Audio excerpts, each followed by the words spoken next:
Ladies as well as gentlemen, Papa Boris is back for some more Hearthstone Arena action. Between my last video and this one, I tried to run as a Warlock. I recorded it, but I don't think I'm going to post it. It was such a shit show. Oh my god, I made it to 5 wins, but I just, like, hated every second of it. I don't think I'm ever playing Warlock again. We need to soothe the soul here with some quality mage actions, because you know what mages have? Good cards. Yeah, good cards are pretty good. Okay, well, we start with the legendary here. The Illidan Storm Rage is tempting just because it is the cheapest. Archmage Antonidas has the same total stats, 1 mana more, and the effect, well, is it stronger? I mean, having infinite fireballs is pretty good. Yeah, we're going to play this. We'll take the Mage legendary here, but I don't think you can really go wrong with any of those. Alright, then we're following it up with a hunk of junk. I think the Frostwolf Grunt actually is the pick here. Sometimes just having any old taunt in your deck can really screw up your opponent, and I think I'd actually rather have that than the dealing a damage from the Elven Archer. Alright, well, we can't pass up on a Polymorph, though the other cards are also fine. And we have to choose here between Ice Lance and Water Elemental. These two are actually a combo. I'm going to grab the Water Elemental. It's such a great creature. It's like a Chillwind Yeti, basically. Same total stats. And the ability, not that often going to be relevant, but it's still pretty great. We're going to pick it up. Now, I'm having increased respect for this Mirror Image card. Not so much, though, that I will take it over Ascension Shieldmaster. Oh my god, this is hard. So I've stopped taking oozes. You can maybe lose a game every now and then because you don't have an ooze, but I'm not really that bothered by it, especially not over these premier cards. Man, Dark Iron Dwarf is really good, but let's take a Boulder Fist Ogre in case we don't see any big stuff for the rest of the draft. Definitely a hard call there, though. Okay, well, this is a bit crappy. I'll take the Arcane Explosion, though. With some plus spell damage, it might be alright. Definitely better than this generic thing or this card drawer.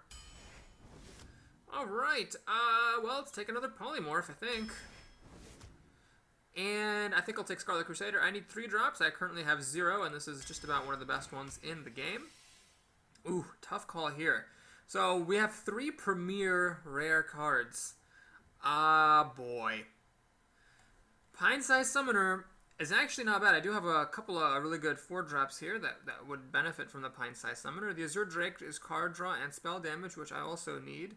Man, it's a tough call. I'm going to take the Azure Drake, but not without many misgivings. Alright, well, you can't really pass on a Flame Strike. Gotta have those. It's a critical mage card. Whew, we lucked out. Get to take a Dark Iron Dwarf anyway. Here, the choice is easy. We're taking Mana Worm. So good, that Mana Worm. It's insane. Now, we've got a choice here of card drawers between the Acolyte of Pain and the Cult Master. The Cult Master, unlike the Acolyte, can be just totally insane. But the Acolyte's a 3-drop, and I'm currently lacking for them, so for mana curve reasons, I'm actually going to prefer the Acolyte right here. Yeah, I'll take a second Flame Strike. Sure. Okay, well, here we have another Ice Lance opportunity, but it is unfortunately not as good as Frostbolt. This is an incredibly good card, because 3 damage for 2 mana is just great. 3rd Polymorph? Yes, please. Fireball? Yeah. This 4-drop's looking a little bit crazy, but that's fine. So we're going to take the Kobold Geomancer, not with the intention of playing it on turn 2, although I may if need be, but more with the intention to make my Arcane Explosions and my Flame Strikes better on the exact same turn that I play them. Alright, well, we get a chance to take another Pine-Sized Summoner, and here the call is quite easy. We don't have any secrets, and Young Priestess is okay, but certainly not the game changer that the Pine-Sized Summoner is.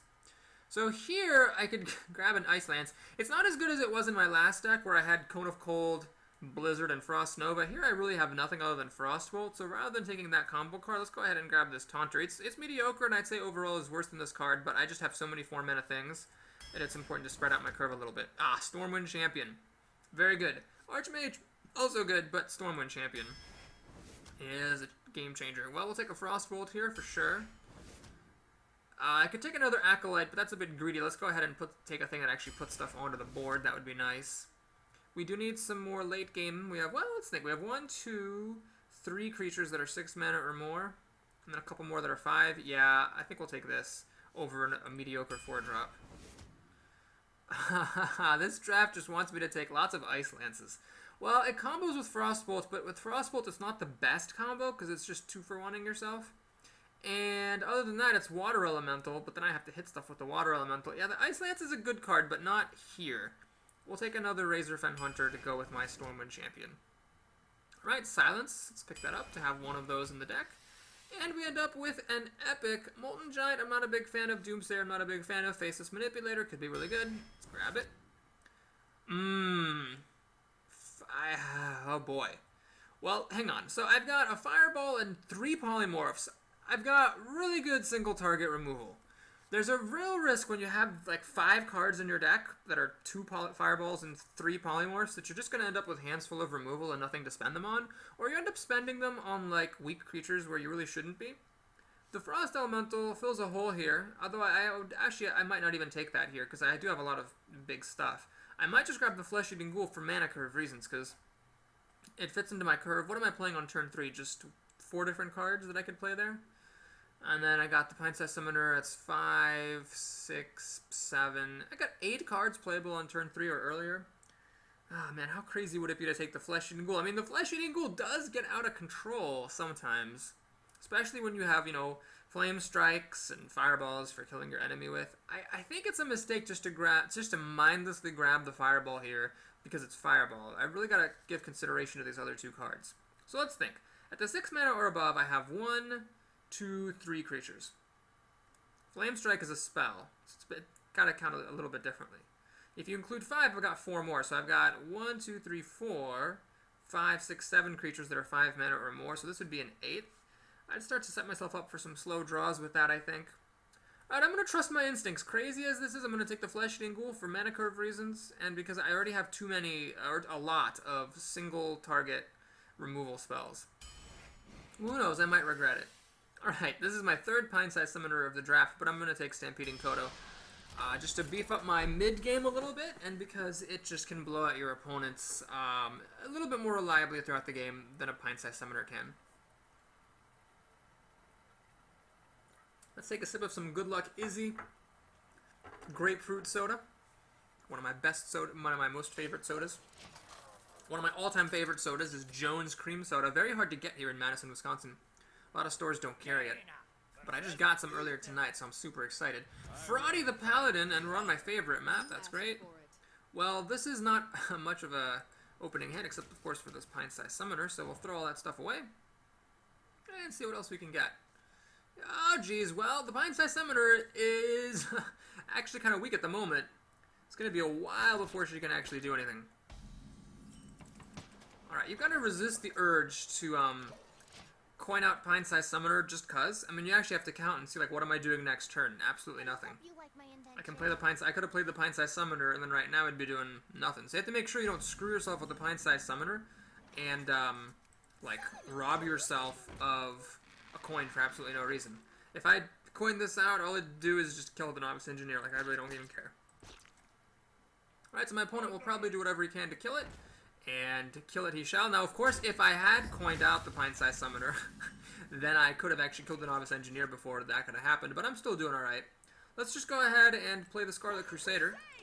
Bit of a mind game here. My opponent probably thinks I'm going to kill the raid leader with it. I have actually no intention of doing that. I am actually planning to coin out a Stampeding Kodo. Ah, another Novice Engineer. Well, that makes things a little bit less tempting, especially now that, now that the Kodo could easily whiff. Okay, well here the choice is very clear. We're going to play the Sen'jin Shield Master. This is why this card is so awesome. I can now kill the raid leader, pop the Divine Shield with happiness and confidence, and this 1/1 who would just love to take out my Scarlet Crusader can't, and so now if my opponent has other cards that die to a 3-power attacker, he can't play them. Blasting him out. Wow, that's aggressive. Kids, don't do this at home. Don't buff stuff on your turn before you can actually use it. That's unwise and not recommended. Okay, let's think. So if I play Stampeding Kodo, one of these 2 will die, and I really don't care that much about both of them.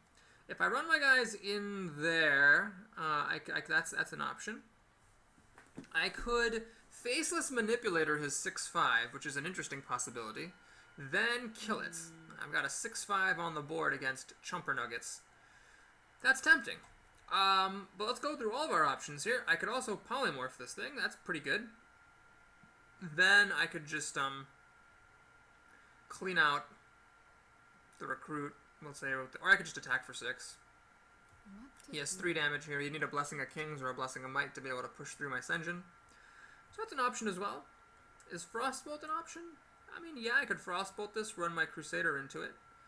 Then I've got 3 mana left, which isn't actually enough to do anything useful because both of the creatures I have are 5 mana, so that's probably not the option that I want to take. Well, I think I like the polymorph plan the best. We're going to leave his stuff alone. The reason I'm doing this when normally you don't want to let your paladin opponent keep creatures around is because I have a taunter in the way. So my Scarlet Crusader's protected. He could Blessing of Kings on one, trade, then use the other to kill the Scarlet Crusader, but such is life. He could have done that anyway, even if I had killed one of them. He's pointing at himself. Looks like, well, he's pointing at himself and me. Holy wrath, huh? Alright, that dealt 3 damage. Pretty lucky, but it was his entire turn. This is why I don't really like this card. For 5 mana, it's a bit too random. So he lucks out. He gets to kill my Scarlet Crusader. But that really wasn't that great. Now, it's kind of unfortunate, actually, is that I don't have anything good to do either. I clearly can't play this or this. But the Water Elemental, that was a timely draw. Let's play it. Let's pound my opponent and pass a turn. So the Flame Strike's a bit awkward here. It's actually kind of difficult for my opponent to play into Flame Strike. But if he plays anything big, I can copy it, and if he plays anything small, I can kill it. Like War Golem, that's about to get facelessly manipulated. Okay, we're going to play it. Copy. And I have an option here. I could actually Frostbolt this. Take it down to 4 health, stop it from attacking. Then whatever he plays next turn dies to Flame Strike. Alright, I like this plan a lot. Here's where actually the freeze effect of Frostbolt is not irrelevant. That's very, very improbable and rare, but there it was, folks. Give me a quest. Questing Adventure would need a little bit of luck to not die to Flame Strike. I don't think my opponent's gonna... Oh, Jesus. Man, my opponent's just like, well, if he's got the Flame Strike, he's got the Flame Strike. I'm going balls to the walls, baby. Do-do-do-do-do.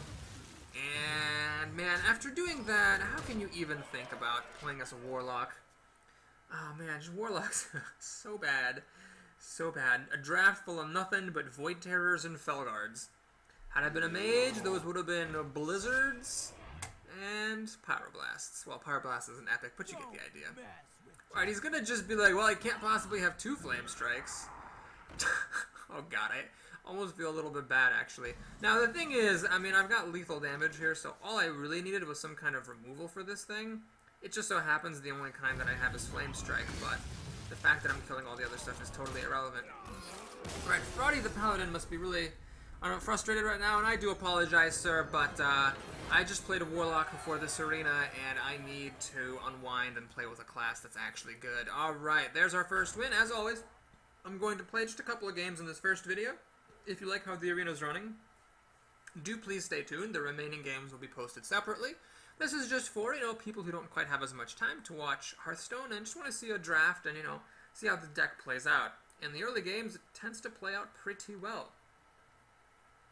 Now, one thing to keep in mind is when you play Hearthstone, you can't expect your early games to be easy, because first of all, your deck might not be that good, but second of all, someone who's up to 8 wins or 7 wins, they had to start somewhere. They were at 0 wins at some point, so you might end up playing someone early in the draft who is eventually destined to become a 7, 8, or 9 win player. You asked for it. Okay, well, what's going on here? Lots of 2-drops, 2-drop city. What I'm actually going to do is make a bit of an interesting decision here. I'm going to pass back the Kobold Geomancer, reason being I've got this on turn 2, this on turn 3. I don't want to go aggressive with well, could I? I could go coin. No, I don't want to set myself up for Forked Lightning that bad. So I'm not going to use my coin to do an ultra-aggressive start or anything. I'm just going to go, well, apparently 1, 2, 3. I would have been happy just to go 2, 3, and then see what else comes up. Oh my god, we're on my favorite map again. Blessed be the day. Maestro 6. Alright. So we're in pretty cool shape here, because remember the coin actually triggers Mana Worm. So this is basically a 2-3 as soon as I play the coin. I could even play the coin next turn just to buff this and play the Scarlet Crusader. It seems a little bit weird, though. I'm not sure it's the best use of my mana. Ah, that thing. Well, that's actually a pretty good answer to Mana Worm, because the Mana Worm will survive, but then this guy will become enraged.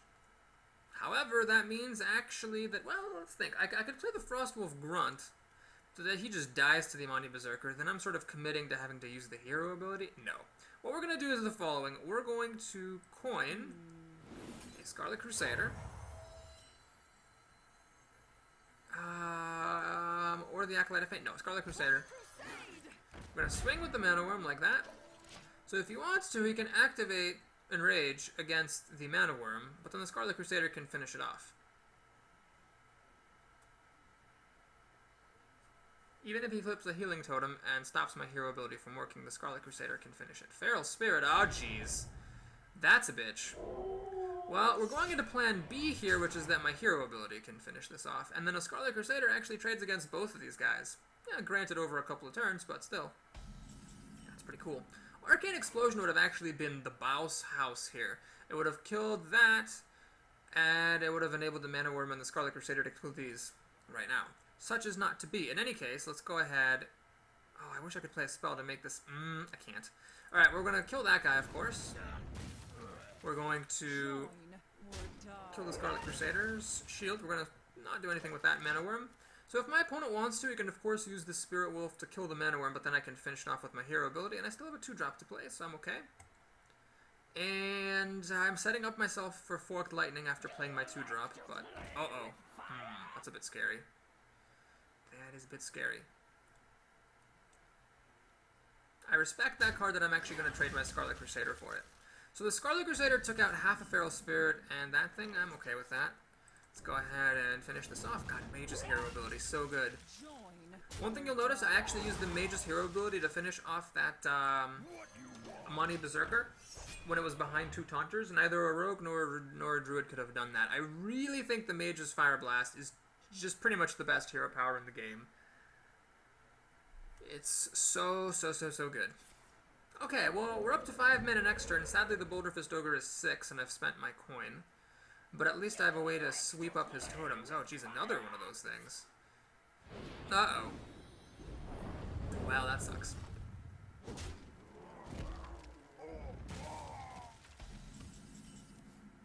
Well, this is a pretty easy turn, so we're obviously going to kill that guy. Play the Acolyte of Pain. If he flips the 1/1 totem, which he has a 1 in 3 chance of doing, I'll be able to get at least 2 cards from the Acolyte. Shamans don't have any insta-kill spells. All their kill spells deal damage. Of course, you could silence it, but I'm alright with that, I think. And we're going to drop a Boulder Fist Ogre next turn. Now, granted, this is the stage where the Shaman could actually have really good stuff. He could have Fire Elementals, for example. That's also pretty good. Storm Wind Champion. Well, you know what? Honestly, that is a very good polymorph target. Especially because I can then run into the sheep and draw a card. Do I want to play this? No, not really. Let's just kill this Spell Power Totem. I have a pretty massive card advantage against my opponent, you may notice. He's got 4 cards to my 6, and I have a card on the board, which is also going to get me more cards. So I'm pretty happy to take things a bit slow here and just ride out the card advantage to the win. Corehound, alright. That is a card.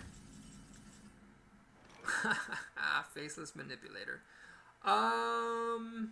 Leaves me with what, 2 mana? Well, always draw cards first. I think I am just going to run into this thing. See what I get. Okay, well, the kids, this is why you always draw cards first. Now, what I'd love to do is play the Faceless Manipulator and then Fireball it, but I'm just going to Fireball it. Oh, jeez! That was a mistake. I should have played the Flesh-Eating Ghoul first. So I missed the chance to, get this buffed. I did not want to play it before running the Acolyte in, because there was a chance that I wouldn't draw. I didn't know I was going to draw Fireball. Had Fireball been in my hand, the optimal play, of course, would have been to drop the Flesh-Eating Ghoul and then run the Acolyte in and then Fireball. Okay, or even just leave the Acolyte alive and just Fireball straight up. Okay, well, I have 2 Flame Strikes here, so I'm killing 2 real cards here. No problem, I will do that. You know what? This Flesh-Eating Ghoul could have been a Fireball. And on the one hand, that would have meant that I didn't need a top deck Fireball. I would have had the guaranteed kill for the Corehound, but it ended up working really nicely here. Look at this. Because of this Flesh-Eating Ghoul, I've got a 5/3 on the board. And in this situation, that's better than a second Fireball would have been. Alright, I drew my other Flame Strike. Man, I've only got 2 Flame Strikes in this deck, but they really love me. Both appearing in the top half of the deck in both games so far. I am just fine with that.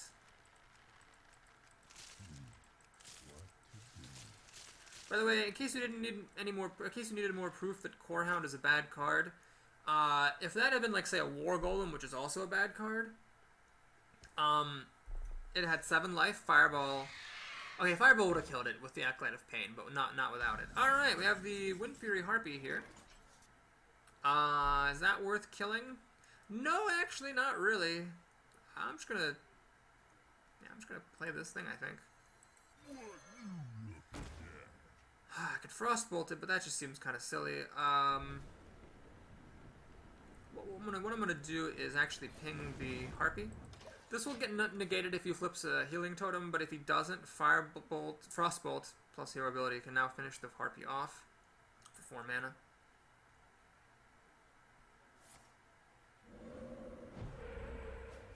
Alright, you got the 1/1. Notice how bad this Wind Fury thing is. When you're behind, it just doesn't help you at all. Like, he can't run into the Ogre. So what's even the point? Flame Tongue Totem! Ah, still can't quite run into the Ogre. Does he have another buffing thing in his hand? What's he got? What you got, bud? What you got? He's giving the Flame Tongue Totem Wind Fury. That's optimistic, to say the least. Well, it makes sense. The Wind Fury Harpy already had Wind Fury, and this thing is going to die to my hero ability. Yeah, we're just gonna... I mean, Archmage, that's nifty and all, but let's just kill everything he has with another Flame Strike. That seems the most sure way of winning this game. Play a Kobold, because why not? Okay, well, this is the point where I believe there is literally nothing my opponent could draw in any order and win. I'm pretty sure. Yeah, I just think there's really nothing. Oh, didn't even get to play the Archmage and Tinnitus, but that's okay. Can I win next turn? Let's think. This is 8 damage. I need 7 more damage.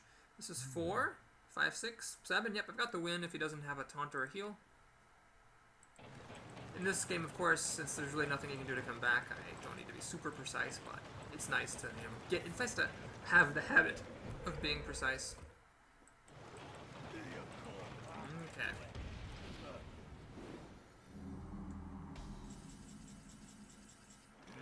Okie. Gonna do this. Do that.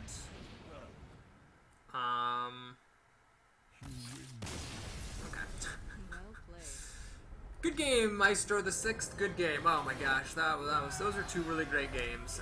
Thank you so much for watching. If you enjoyed the video, do please consider liking and/or subscribing. Woo, Frost Nova.